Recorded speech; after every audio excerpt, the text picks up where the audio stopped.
Hello everyone. Today's our topic is exceptions and interrupts in real-time systems. So here we are going to discuss firstly what is an exception. So exception is nothing but generally it is going to be calling it as an event. So whenever an event occurs, it is going to disrupt the processor execution. So nothing but whenever any event or any kind of error is going to be occurred, the normal execution of the processor is going to be disrupted. So it is enter into the exception routine and ready to execute the privileged instructions or special type of instructions in a system mode or in a privileged mode.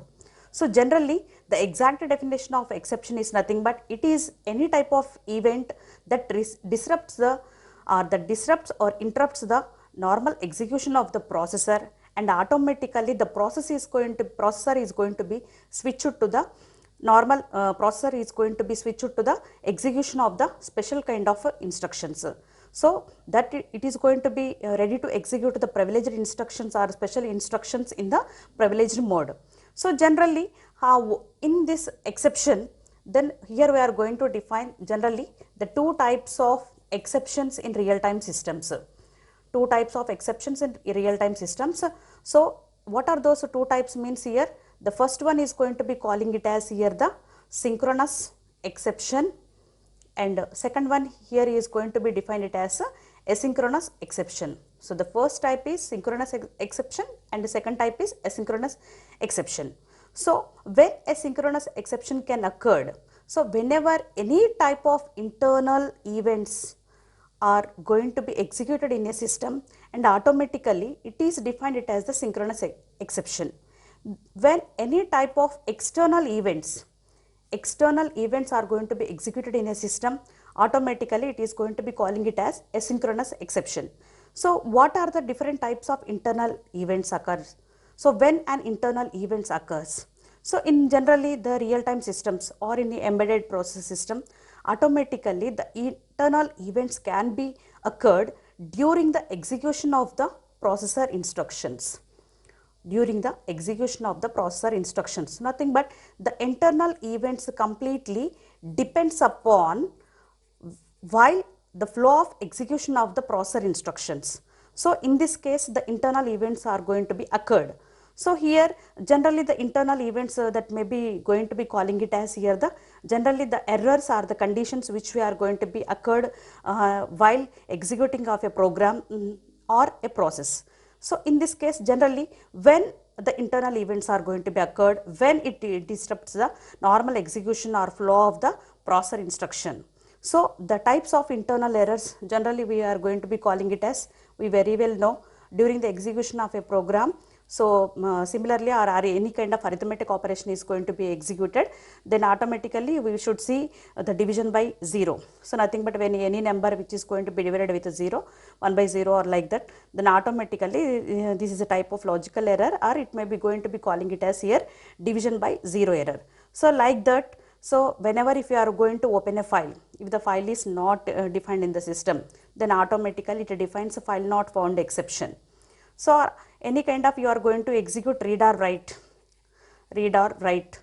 So in order to execute the read or write operation, so while execution of a read or write operation, the processor that it is switching, so nothing but whenever the CPU which holds a particular process or a particular task, and the task which is ready, and it is going to ready to execute the read or write operation, and automatically it is switching to the next process or next task. Why? Because the CPU cannot be idle, and automatically for fast execution of the processor, and automatically the switching can be executed.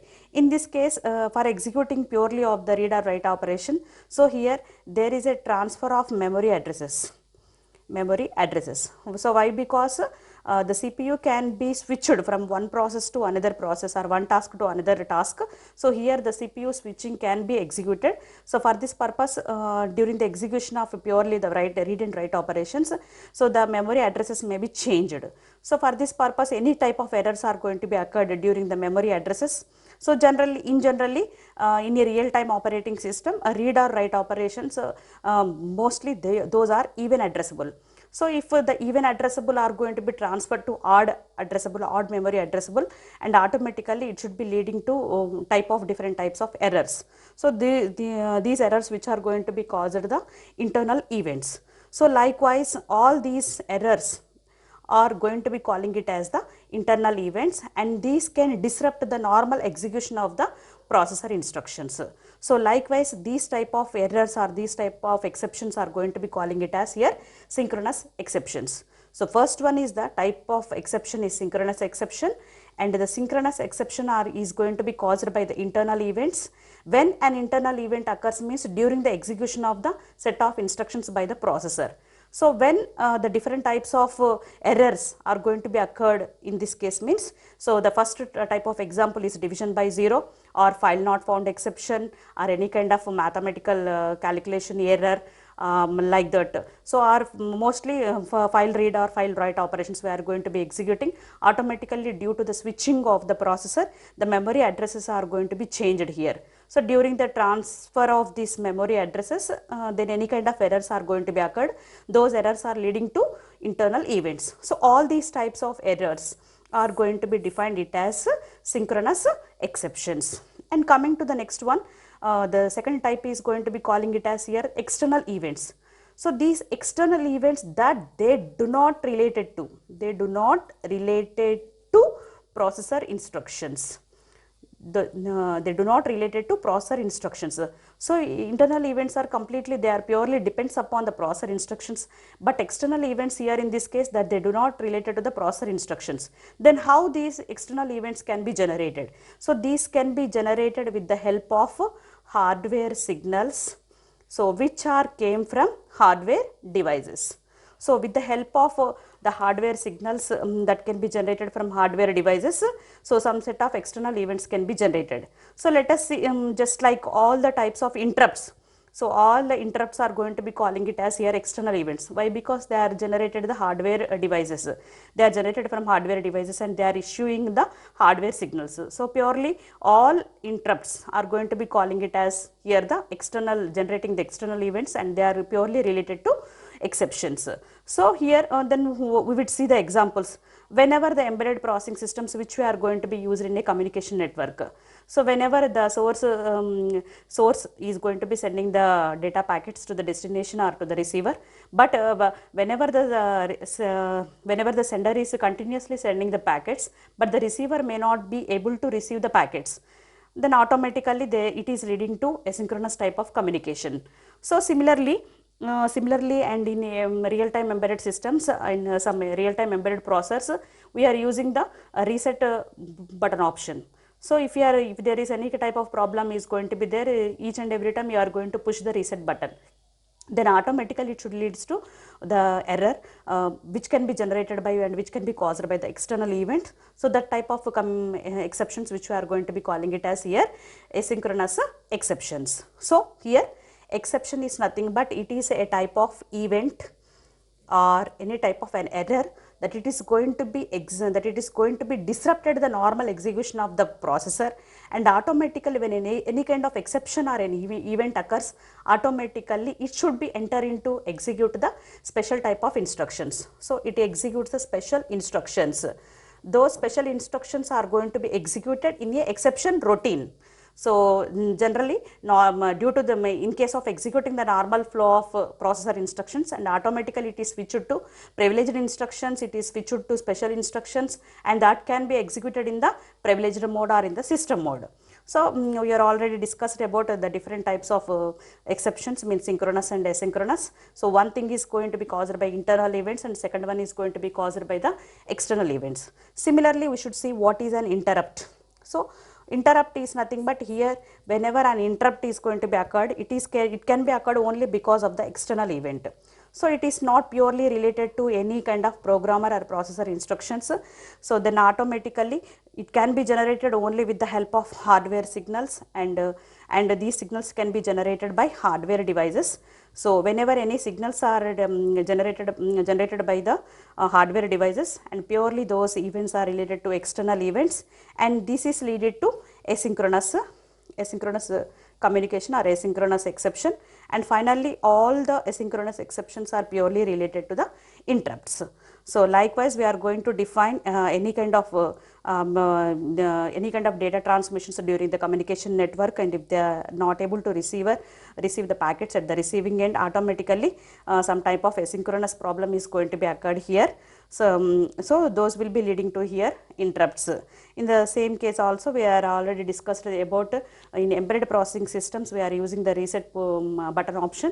Then automatically each and every time whenever any problem occurred in the device, we are keep on pushing the reset button. So likewise automatically all these signals or alert messages can be leading to the interrupts. They are causing the interrupts. So next we will see what are the different types of applications of exceptions and interrupts. The applications of exceptions and interrupts. So here, so exceptions and interrupts each and every time these are used for running the application code. So nothing but here, and these are used. So nothing but we can calling it as it is a mode of communication between the hardware device as well as the application which is currently running on the any kind of embedded system or embedded processor, any kind of embedded device. So for this purpose, what are the different types of applications which will be useful for the embedded engineer for the purpose of exceptions and interrupts. So it can be covered majorly in three areas. The first thing which we are going to be calling it as here, internal errors and special conditions management.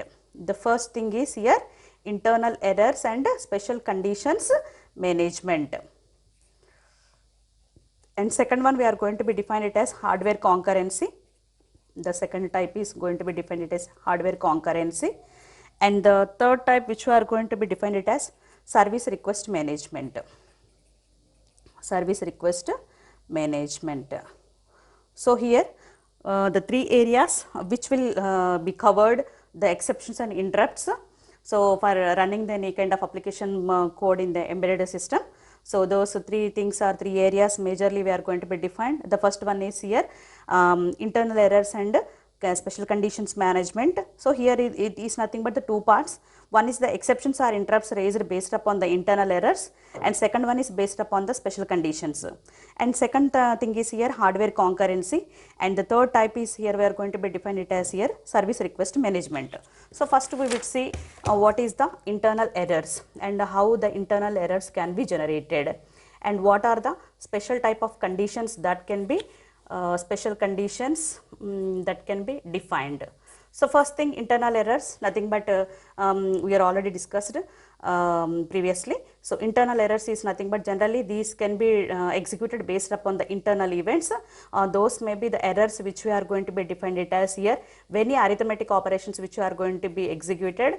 So the first and foremost which we are going to be defined it as division by 0, and next one is here mathematical errors, math errors, and third type is logical errors or file not found. Whenever if you are going to open a file but the file is not available in the system, then file not bound exception. Then automatically array index out of bound exception. Nothing but here we are going to store the elements in an array, but the array index size is automatically fixed. So likewise if we are inserting more than the elements which are declared for the size of the array, then automatically it should raise the array index out of bound exception.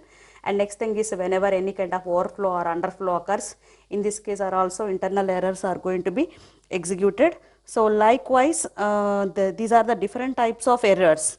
And finally the major important thing is read and write errors. So any special type of nothing but if you are going to read a file or write a file, and if the defined points, breakpoints are which are not properly used, or if the file is not properly stored in the system, then automatically it should yield the errors of read and write errors. So in all these cases, if the system generates the normal flow of execution of a processor instruction can be switched to the exception routine, instead of executing the normal processor instruction in a program, it is immediately switched to the error. So automatically the error, in order to handle the error, we are going to write the exception routine. In this exception routine, then special type of instructions are going to be executed. So those are, for examples, those are is in the form of division by zero, or mathematical errors, or logical errors, or file not found exceptions, or array index out of bound exception, or any kind of overflow or underflow occurs, and any kind of read or write errors. All these cases which we are going to be calling it as here internal errors. And next thing here, we are going to be define it as special conditions. The special conditions which we are going to be defined only for the real time operating systems. So nothing but generally the real time systems which are going to be executed in by using a real time processor or a microcontroller. So whether if you are using the controllers or microcontrollers or the processors, generally if they are based upon the Motorola family, then automatically here there is the two types of instructions are going to be executed. The first instruction is going to be calling it as trap, and the second instruction which you are going to be calling it as here trace. So these are the two different set of instructions which are going to be executed. Trap is nothing but here any kind of error or abnormal condition is going to be occurred, or any in this case here we are going to be handle those type of errors or problems in the normal execution of instructions that can be stored in the trap.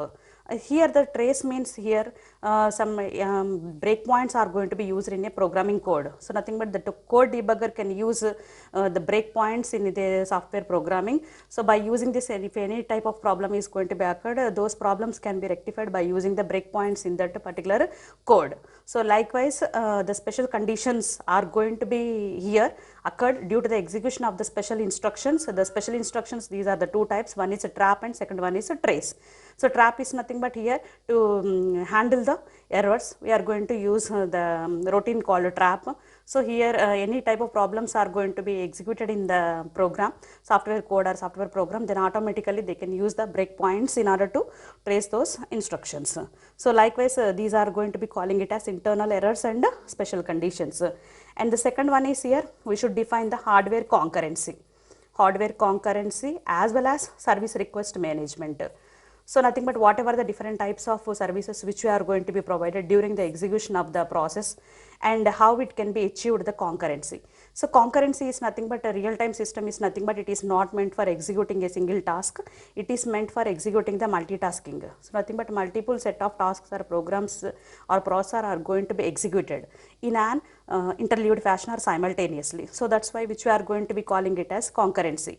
So if they are executing in a multitasking program, so here we are going to define what is the task and what is its priority, and which type of scheduling algorithm which you are going to be executed. Nothing but when a task is going to be ready, and whether it is in the current state or ready state or waiting state, or whether it is in terminated state, like this we are going to know about the status of the task and what type of priority, whether it is high priority or low priority, and when the task will be executed, whether it is first or second or third. Likewise, based upon this we are going to define the scheduling algorithm. So based upon the allocated scheduling algorithm and the given priority, we are going to run the tasks simultaneously.